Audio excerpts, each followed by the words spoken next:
Hello and welcome to WorkSmart Essentials.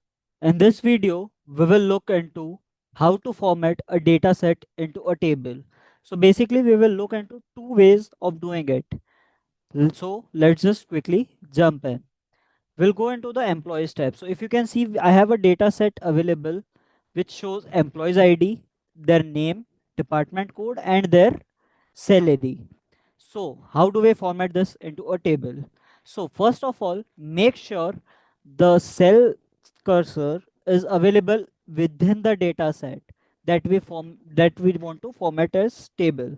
So now, since our cursor is there in the data set, we will go into the home tab of the ribbon.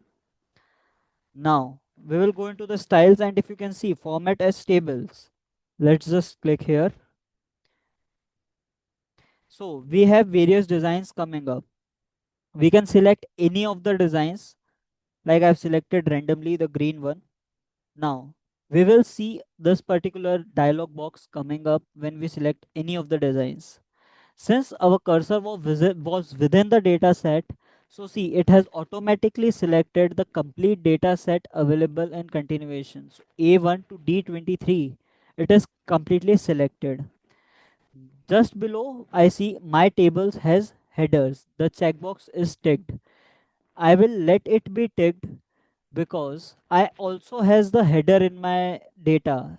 See employees ID, name, department code, and salary. These are the headings. So basically my headings are available. So I will just tick this and click OK. So you see my data is now formatted as table. Okay. So what would have happened if I have not selected that particular checkbox? Let's just select it once again and just remove this checkbox and click OK. So see, now what it has done is it has considered our heading as well into the data set and added a new column for heading, which we do not want. So we will just select a format as table and just put the checkbox OK. Now this is the way you put the data in the table format. The advantages is, so it can auto expand as well. Like you see, you have seen the data set was selected till D23. So anything that is in A24 to D24, it won't be selected, right? Now I have some more data available.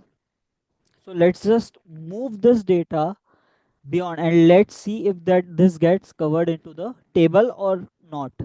I'll just place it just below. See, it has automatically covered the just data just below into the table as well. So this helps in auto expansion as well. Now the second way of formatting a data into the table, this is the same data set that I have available right now. So I'll just tell you the shortcut of this. So please note Alt H T, and then we can select any of the designs with the help of the arrow key and enter, and once again enter to pass through this. Okay, enter. So see our data is formatted into table. So these are the two easy way of formatting our data into a table. I hope you found this video helpful. Please like, subscribe, and comment. Thank you for watching.